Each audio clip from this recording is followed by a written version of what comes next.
NVN के दोस्तों, कमाल की बात में आपको वेलकम, आपका स्वागत, आपका इस्तकबाल।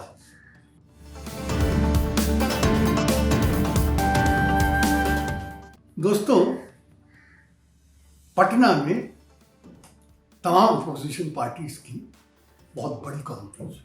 बड़ी कॉन्फ्रेंस इस वजह से नहीं कि कोई बहुत बड़ी पब्लिक रैली थी या कोई बहुत बड़ा जलसा था या हॉल में हुई थी,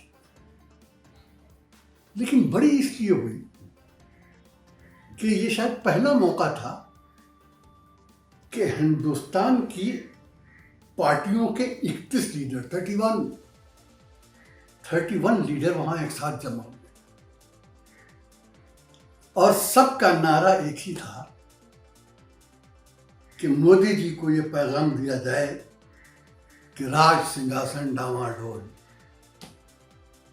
आपके जाने का वक्त करीब आ रहा है।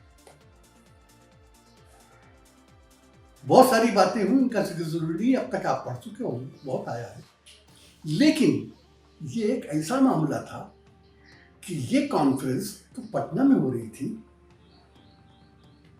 लेकिन इसकी गूंज वाशिंगटन में पहुंच रही थी, जहां नरेंद्र मोदी साहब अपने दौरे का खत्म करने वाले। ऐसा है कि मैं पटना की कई रैली के बारे में देख चुका हूँ, पढ़ चुका हूँ, सुन चुका हूँ। राम मनोहर लोहिया ने की थी यहाँ, उसके बाद इमरजेंसी के बाद वहाँ जयप्रकाश नारायण ने की थी, उसके बाद टोटल क्रांति हुई, वो हुई या नहीं हुई बात की बात है, लेकिन बहरहाल कॉन्फ्रेंस हुई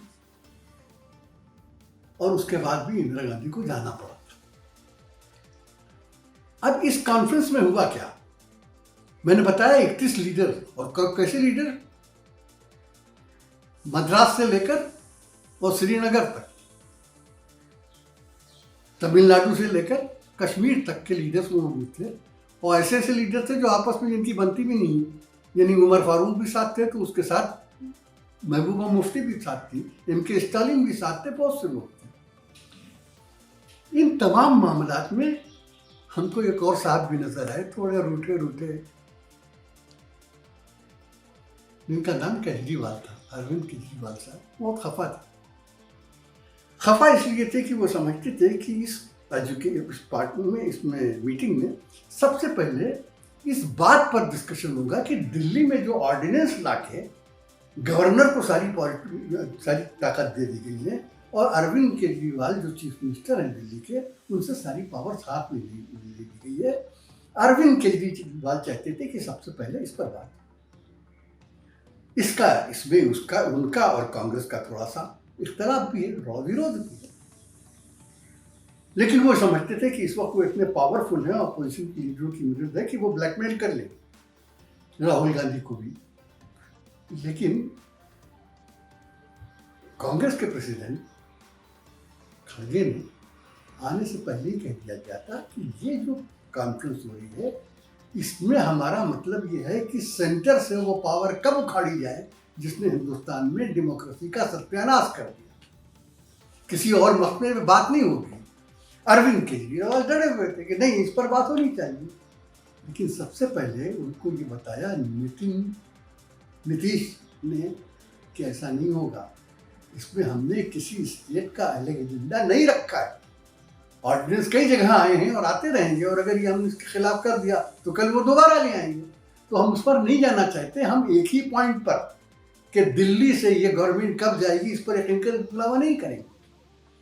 उसके बाद ममता बनर्जी ने, अरविंद केजरीवाल को यकीन था कि वो भी साथ देंगी, लेकिन ममता केजरीवाल ने भी कहा कि आपको पहले ही मालूम था कि ये जो कॉन्फ्रेंस होगी इसका एजेंडा क्या है, किन किन बातों पे बातचीत होगी, किन पे नहीं होगी, तो आपको उसी वक्त कहना चाहिए था।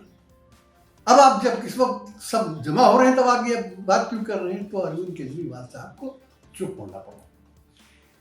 अरविंद केजरीवाल में एक बहुत गलती है, वो ये कि ये सही है कि उनकी इस वक्त नरेंद्र मोदी से लड़ाई है, सब कुछ है, लेकिन एक बात बिल्कुल सही है, और बिल्कुल मैं दुरुस्त बात कह रहा हूँ, उन्होंने हर इलेक्शन में कांग्रेस को डिफीट देने की कोशिश की है। पहली कोशिश गोवा में की थी उन्होंने, कर नहीं पाए, कांग्रेस को हरवा दिया, कर कुछ नहीं पाए, लेकिन वहां भी किया। उसके बाद गुजरात में उन्होंने यही किया, कांग्रेस के खिलाफ उन्होंने अपने कैंडिडेट, कांग्रेस के सामने अपने कैंडिडेट खड़े कर दिए, वोट बंटवा दिए, वहां हुआ। उसके बाद शिमला में जो कॉरपोरेशन का इलेक्शन हुआ उसमें इन्होंने 8 कैंडिडेट खड़े किए थे, 8 के 8 की जमानतें जब्त हो गई। वजह उसकी अरविंद केजरीवाल वो नहीं है जो उस वक्त थे जब मनमोहन सिंह यहाँ वजीर आजम थे और जब अन्ना हजारे साहब भूख हड़ताल कर रहे थे। उस वक्त के ये अरविंद केजरीवाल नहीं है। ये अरविंद केजरीवाल वो हैं जिनके मुंह में चीफ मिनिस्टर का खून लग चुका है। ये अब हर तरीके से कंप्रोमाइज करना चाहते हैं। कोई ताज्जुब नहीं कि इनका कल बीजेपी से कंप्रोमाइज हो जाए, हालांकि अभी ऐसा लगता नहीं, लेकिन लोग ये कह रहे हैं, मैं नहीं कह रहा हूँ, मेरी एनालिसिस नहीं है, मैं समझता हूँ कि ऐसा नहीं होगा, लेकिन लोग ये कह रहे हैं कि इनका कोई भरोसा नहीं। इनको एक और भी बात थी, ये समझते थे कि अखिलेश यादव नहीं आएंगे, और था भी ऐसा। अखिलेश यादव शुरू में कोई ऐसा कर रहे थे, लेकिन अखिलेश यादव को भी मालूम हो गया कि मामला गड़बड़ है। अगर वो नहीं गए तो मामला बहुत ही गड़बड़ हो गया। सबसे बड़ी बात क्या है? सबसे बड़ी बात यह है कि ये लोग ये नहीं चाहते कि इस अपोजिशन की लीडरशिप राहुल गांधी के हाथ में जाए। सारा मामला ये है, वो नहीं चाहते कि वो जाए, कोई तीसरा लीडर हो जाए, कुछ भी हो जाएगा, लेकिन ऐसा नहीं हो। भारत जोड़ो यात्रा के बाद राहुल गांधी का जो इमेज बना है, उस इमेज को ये चीजें तोड़ नहीं पाएंगी। अब अपोजिशन की यूनिटी होगी, वो जरूर होगी। मैं नहीं कहता कि ये ऑर्डिनेंस के बारे में कांग्रेस क्या रूल करेगी।